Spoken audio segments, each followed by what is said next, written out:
আসসালামু আলাইকুম। আজ আমরা দেখাবো রাস্তার পাশে নির্মাণাধীন একটি সুন্দর ২ বেডরুমের গ্রামীণ টিন শেড বাড়ি।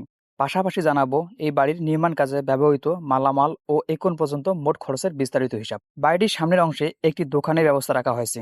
বাড়িটি রাস্তার পাশে হওয়ায় ভবিষ্যতে এটি ব্যবসায়িক কাজে ব্যবহার করা যাবে, যা বাড়ির মালিকের জন্য অতিরিক্ত আয়ের সুযোগ তৈরি করবে। বাড়ির সামনের পিলারগুলো ১৫ ইঞ্চি করে নির্মাণ করা হয়েছে, ফলে বাড়ির কাজগুলো আরও শক্তিশালী ও টেকসই হয়েছে।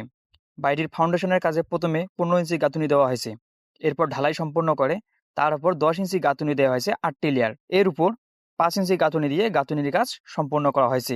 এখন আমরা দোকান অংশ দিয়ে বাড়ির ভেতরে প্রবেশ করছি। বাড়িটিতে রয়েছে ২টি প্রশস্ত বেডরুম। প্রতিটি রুমের আকার প্রায় ১৩ ফুট গুণন ১৬ ফুট। রুমগুলো খোলামেলা এবং আরামদায়কভাবে ডিজাইন করা হয়েছে, ফলে আসবাবপত্র সাজানো ও দৈনন্দিন ব্যবহার অনেক সুবিধাজনক হবে। বেডরুমের পরে রয়েছে বড় একটি ডাইনিং বা পারিবারিক বসার জায়গা।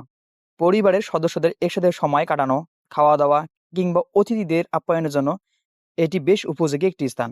বর্তমানে বাথরুম সহ কিছু কাজ এখনো বাকি রয়েছে। আশা করা যায় নির্মাণ কাজ সম্পূর্ণ হলে বাড়িটির সৌন্দর্য ও ব্যবহারযোগ্যতা আরও বৃদ্ধি পাবে। এবার জেনে নেওয়া যাক নির্মাণ কাজে ব্যবহৃত মালামালের পরিমাণ। এখন পর্যন্ত ব্যবহার করা হয়েছে প্রায় ৮,০০০ ইট, ৮০ বস্তা সিমেন্ট, ২৬০ বালু এবং ১২০ কেজি রড। মিস্ত্রি ও শ্রমিকের খরচ সহ মোট ব্যয় হয়েছে আনুমানিক ২,২৪,৪০০ টাকা। আপনাদের কাছে বাড়িটির কোন অংশটি সবচেয়ে বেশি ভালো লেগেছে? দোকান, বেডরুম নাকি বড় ডাইনিং স্পেস? অবশ্যই কমেন্ট করে জানাবেন। ভিডিওটি ভালো লাগলে একটি লাইক দিন, বন্ধুদের সাথে শেয়ার করুন এবং এমন আরও গ্রামীণ ও আধুনিক টিন শেড বাড়ির ডিজাইন দেখতে আমাদের চ্যানেলটি সাবস্ক্রাইব করতে ভুলবেন না। সবাই ভালো থাকুন। আল্লাহ হাফেজ।